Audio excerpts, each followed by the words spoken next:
isang Pinay OFW na bagong uwi mula Saudi at kakauwi pa lamang sa kanilang tahanan sa Nueva Ecija, ang walang awang pinaslang sa harap mismo ng kanyang mga anak. Isang eksenang hindi lang nagdulot ng matinding takot, kundi nag-iwan ng sugat sa murang isipan ng mga bata na nakasaksi sa pagkawala ng kanilang ina. At hindi pa doon nagtapos ang kalupitan. Maging ang naipon niyang pera na buong tiyagang pinagtrabahuhan sa ibang bansa at nakalaan sana para sa kinabukasan ng kanyang mga anak ay naglahong parang bula. Isang trahedyang hindi lamang kumitil ng buhay, kundi sumira rin ng mga pangarap ng isang pamilyang sabik sanang magsimula muli. Ilang taon ang binuwis, ilang Pasko ang nilampasan, ilang libong milya ang dinayo, lahat para sa isang araw na ito. Ang pinakahihintay na pag-uwi, ang muling pagyakap sa pamilya, ngunit para sa isang OFW, ang inaasahang masayang muling pagkikita ay agad na naging bangungot. Sa halip na yakap at halik, ang sumalubong sa kanya ay dugo at sigaw ng mga anak. Paano nauwi sa isang madugong trahedya ang dapat sana'y pagkakataong puno ng saya? At ang tanong na bumabagabag sa lahat, sino ang salarin? Ang pinakamalaking pagtatraidor ay hindi nagmumula sa labas, kundi sa loob ng sariling tahanan, dahil ang tumapos sa buhay ng ilaw ng tahanan ay walang iba kundi mismong asawa. Ano ang ugat ng kasamaang ito? Ang pait ba ng kahirapan? Ang lason ng selos? O ang matinding kakulangan ng komunikasyon sa mag-asawa na sumira sa lahat? Bago natin ipagpatuloy, huwag kalimutang mag-subscribe sa ating channel dahil laking tulong na yan sa aming mga content creator. Let's go!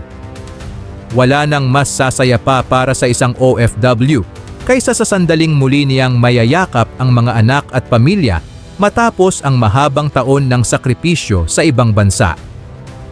Ganito rin ang pakiramdam ni Zinel Joy Pagaling, isang 34 anyos na ina mula Nueva Ecija, nang tuluyan siyang makauwi galing Riyadh, Saudi Arabia.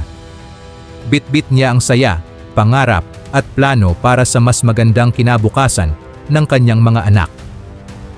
Ngunit ang hindi alam ng marami, ang masayang pagbabalik na ito ay siya palang magiging huling pagkakataon na makikita pa siya ng kanyang pamilya.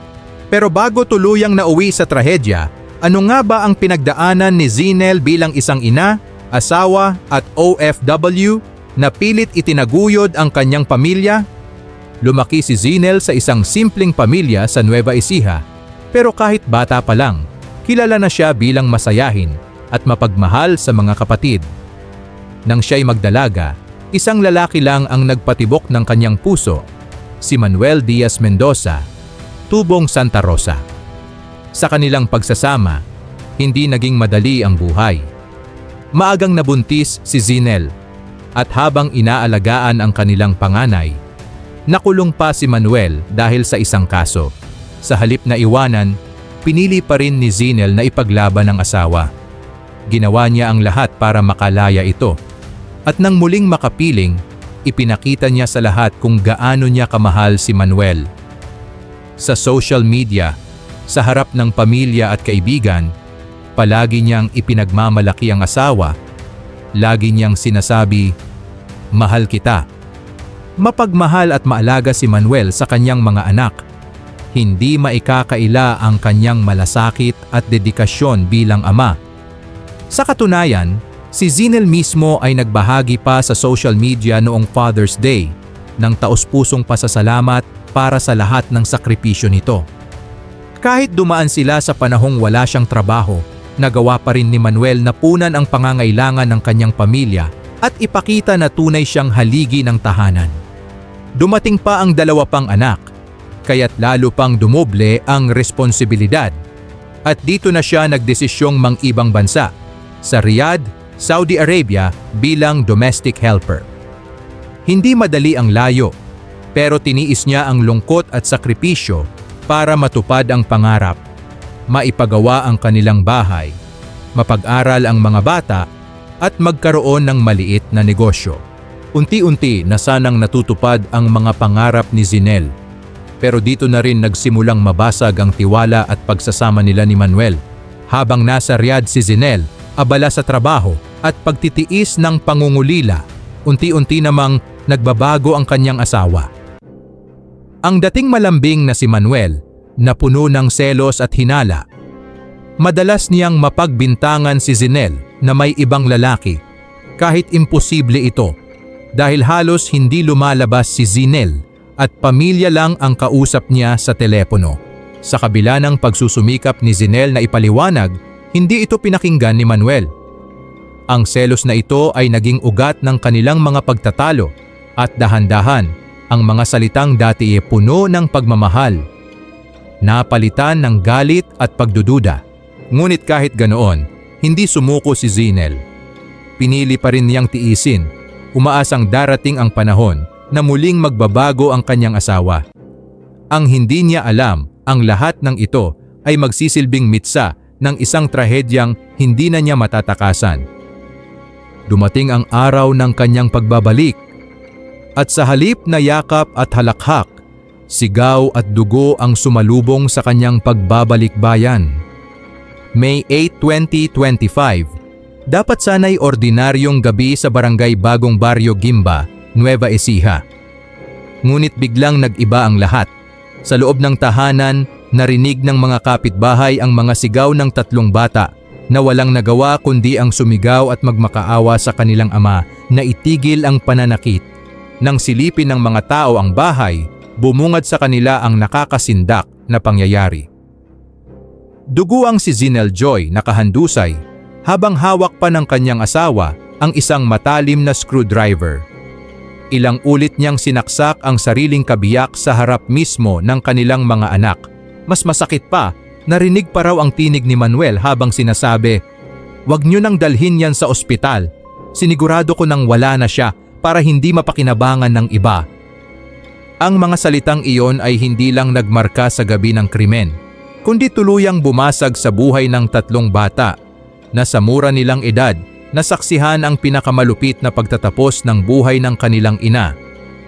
Pero ang mas nakakagulat, hindi dito nagtapos ang lahat. May isa pang misteryo ang lumutang matapos ang kanyang pagkamatay. Akala ng lahat, natapos na ang bangungot ng mahuli si Manuel at madala sa presinto. Pero ilang oras lang matapos ang krimen, may isa pang pangyayari na nagdagdag ng misteryo at sakit sa pamilya ni Zinel. Bandang hating gabi, 2 lalaking nakamotorsiklo ang biglang pumasok sa bahay ni Zinel at mabilis ding umalis. Nang puntahan ng kanyang kapatid ang loob, nagkalat ang mga gamit at nakabukas ang maleta ni Zinel. Dito na nila natuklasan na wala ang mahigit 100,000 na ipon dala niya mula sa Saudi. Ayon sa pamilya, plano sana ni Zinel na gamitin ang perang iyon para sa negosyo at pagpapagawa ng kanilang bahay. Pero sa halip na magamit para sa kinabukasan, ito'y bigla na lang naglaho kasama ng kanyang buhay. Mas masakit pa, malakas ang hinala ng pamilya na may kinalaman din si Manuel sa pagkawala ng pera. At sa isip ng marami, krimen lang ba ng selos ang nangyari o may mas malalim pang motibo ang asawa? Habang lumalabas ang mga detalye, mas lalong lumubog sa lungkot ang mga naiwang anak. At dito, nakita ang pinakamabigat na sugat na iniwan ng trahedya. Walang mas matinding sakit para sa mga bata kundi makita mismo ang pagkamatay ng kanilang ina sa kamay pa ng sariling ama. Ang 3 anak ni Zinel, musmos pa lamang, ay nakasaksi ng lahat ng sigaw, dugo at pagmamakaawa. Ang mga salitang, "Tama na daddy, maawa ka kay mommy," ay habang buhay na tatatak sa kanilang isipan. Labis ding nasakta ng ina ni Zinel sa nangyaring trahedya. Mas lalo pang mabigat sa kanyang dibdib ang sinapit ng anak dahil mismong ama niya ay pumanaw din noon mismong Father's Day. Sa kanyang emosyonal na post, ibinuhos niya ang dalamhati. "Bakit hindi mo man lang pinaabot kahit sa Mother's Day? Bakit kinuha ka na agad sa amin? Miss na kita, anak." Mga salitang dumurog sa puso ng sinumang makababasa sapagkat walang mas masakit para sa isang ina kaysa mailibing ang sariling anak, lalo na sa araw na dapat sanay puno ng selebrasyon at pag-asa, ang taong dapat sanay maging haligi ng tahanan ang siyang naging dahilan ng pagkawasak nito. Sa isang iglap, nawala ang ilaw ng pamilya at ang kanilang ama naman ay nakulong, dala ng galit at selos na hindi na niya nakontrol. Habang inihahatid sa huling himlayan si Zeinel noong May 18, 2025, walang ibang iniwan kundi 3 batang puno ng tanong at sugat sa puso. Sino na ang kakalinga sa kanila? Paano sila muling babangon mula sa trahedyang sila mismo ang nakasaksi? Ngunit higit sa lahat, naiwan ang isang masakit na aral na minsan, ang pinakamalaking panganib ay nagmumula hindi sa ibang tao, kundi sa mismong taong inaakala nating magtatanggol sa atin. Sa huli, ang kaso ni Zeinel Joy Pagaling ay hindi lang basta kwento ng isang OFW na umuwi para sa pamilya. Isa itong madugo at malupit na paalala na kahit gaano pa kalaki ang sakripisyo, minsan hindi pa rin sapat para buuin ang isang relasyon na winasak ng selos, takot at kawalan ng tiwala. Ang kanyang pangalan ngayon ay nakaukit hindi lang sa lapida kundi sa alaala ng lahat ng nakarinig ng kanyang kwento. At para sa mga anak na naiwan, habang buhay nilang dala ang pinakamadilim na gabi ng kanilang pagkabata. Ngunit ang mas mabigat na tanong, hanggang kailan mauulit ang ganitong mga kwento? Ilang asawa pa ang madadamay, ilang bata pa ang mauulila, bago natin tuluyang matutunan na ang selos at galit ay kailanman hindi magiging solusyon, kundi lason na sisira sa lahat ng pinaghirapan. Isang trahedya na nagugat sa pagmamahal, ngunit nagtapos sa bangungot. At ngayon, naiwan ang tanong, kung ikaw ang nasa sitwasyon ni Zeinel, paano mo malalaman na ligtas ka pa sa sariling tahanan? Ang kwento ni Zeinel Joy Pagaling ay isang masakit na paalala na hindi lahat ng OFW na umuuwi ay yakap at halakhak ang sasalubong. Minsan, ang pangarap na buuin ang pamilya ay nagiging huling kabanata ng kanilang buhay. Sa likod ng bawat ngiti sa mga litratong ipinopost sa social media, maaring may tinatagong lamat ang relasyon. At kapag hindi ito naagapan, ang selos ay nagiging apoy na hindi lang sumusunog sa pag-ibig, kundi pumapatay pa. Ngayon, 3 bata ang naiwan. Walang ilaw ng tahanan at walang haligi ng pamilya. Habang si Manuel naman, haharap sa batas at sa konsensya na habang buhay niyang pasan. At para sa atin na nakarinig ng kwento, isang tanong ang dapat nating pag-isipan. Paano natin matitiyak na ang mga sakripisyo ng mga OFW ay hindi na uuwi sa trahedya, kundi sa buhay na mas maayos at ligtas para sa kanilang pamilya? Ngayon, ikaw mismo, ano ang opinyon mo sa videong ito? I-share mo ang sagot mo sa comment section sa ibaba dahil gusto kong marinig ang pananaw mo. At tandaan, mas nagiging makabuluhan ang usapan kapag bukas ang lahat sa diskusyon. Maraming salamat sa panonood. At huwag kalimutang mag-subscribe para updated ka sa mga susunod na video.